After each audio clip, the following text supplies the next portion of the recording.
If you're looking for a TV drama that will have you shouting out loud and leave you feeling frustrated and angry, all for the right reasons, then Mr. Bates versus the Post Office is the one to watch.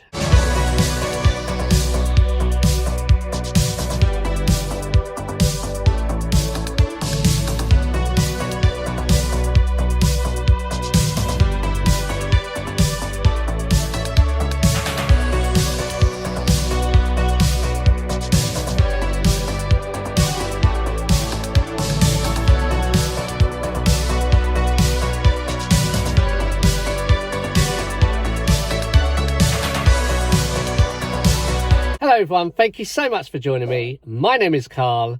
Today's video is my review for the ITV drama Mr. Bates versus the Post Office. Crikey, where do I actually start with this one? We are talking real people's lives.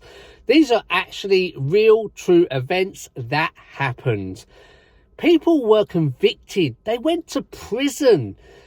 And sadly, some of these people are sadly no longer around.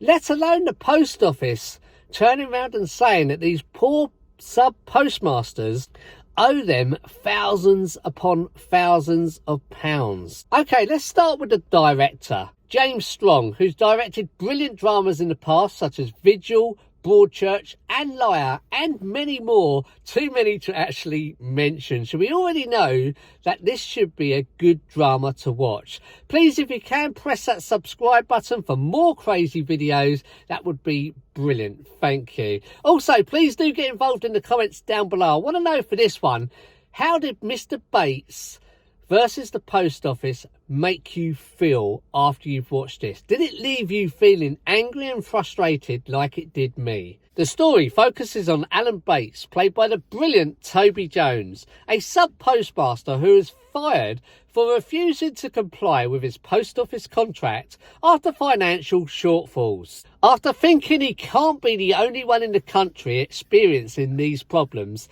he sets out about proving the innocence of his colleagues like him. The computer system Post Office spent an arm and a leg on is faulty. No one else has ever reported any problems with Horizon. No one. You're responsible for the loss. I haven't got that money, and I don't know where it's gone. These deficits were most likely caused by you. That is the Post Office case. All our hopes, all our savings down the pan. That was a lie, actually. We are fighting a war against an enemy owned by the British government, while we're just skint little people. This is about the reputation of the post office. It's not, it's about people's lives, you moron. Finally, 555 of us now, ready to tell our stories.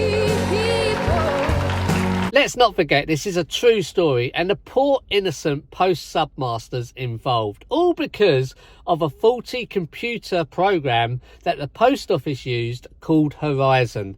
That was meant to be a robust system, totally secure and impossible to access branch accounts. In one scene, we see sub-postmaster Jo Hampton, played by Monica Dolan. Now, she's on the phone trying to get help. You can clearly see that this sub-postmaster needs help with her financial figures because they just do not add up. And the people on the other end of that phone from Horizon should be trying to help her.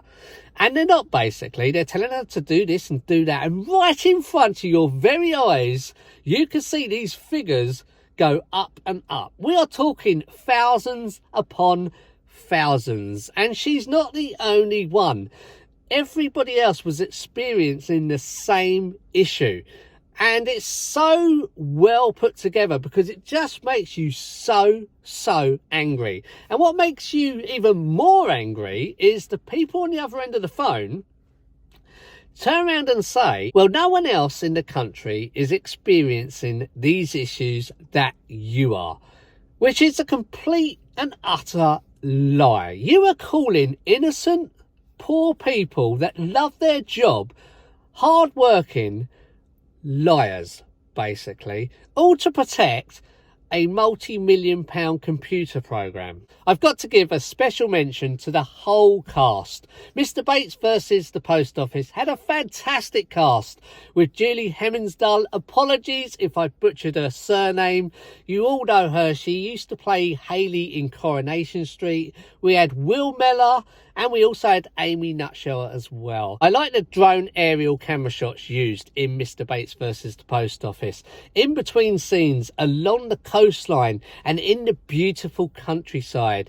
I also thought it was quite clever with the camera, the way it zoomed in on that computer tower system with all those lights going across and that one title, Horizon. What gets me about this whole situation, which we saw in the drama, is not only did the Post Office know and lie about the situation, it's the sub-postmasters' contracts, which states if figures don't add up, these people are personally responsible for these figures. So, for instance, if your books don't add up by £30,000, for instance, you are personally responsible to make that money up. This is a true story, and it was well written, and full credit must go to the writer Gwyneth Hughes for cramming all this into just 4 episodes. Normally when I do my reviews for dramas and movies, I mention the anxiety, but in Mr. Bates versus the Post Office, there was none of that. Instead, we have bitterness and anger. This is how this makes you feel when you watch this drama. Then it builds on that and ramps it up. And then by the time we get to episode 4, you're feeling really emotional. This was a very good drama to watch. One last word. These poor sub-postmasters. I think there was around about 555 of them. Possibly more we don't know about. But these people, they had to say they were guilty when they weren't. Would you say you were guilty when you didn't actually commit this crime? This is what these poor people had to do. This situation is still going on today and making big headline news.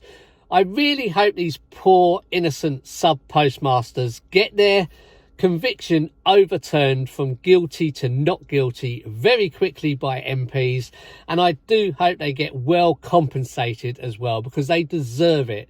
It has ruined their lives. Can you imagine that stress that these poor people were going through? So I really hope it does get all sorted out very quickly by MPs for these poor people. There's 4 episodes of Mr. Bates versus the Post Office. Each episode has a running time of roughly around about 60 minutes long, with these annoying ads in between. They're all available to stream now. There's no sex or nudity. There's some mild profanity, and there's some moderate violence in there as well.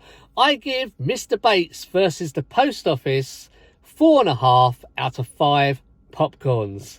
Thank you so much for taking the time to watch my review of Mr. Bates versus the Post Office. If you like this video, please do give it a like. Also, don't forget to share and subscribe if you can. Thank you so much, guys. I will see you in the next video. Take care. Bye-bye.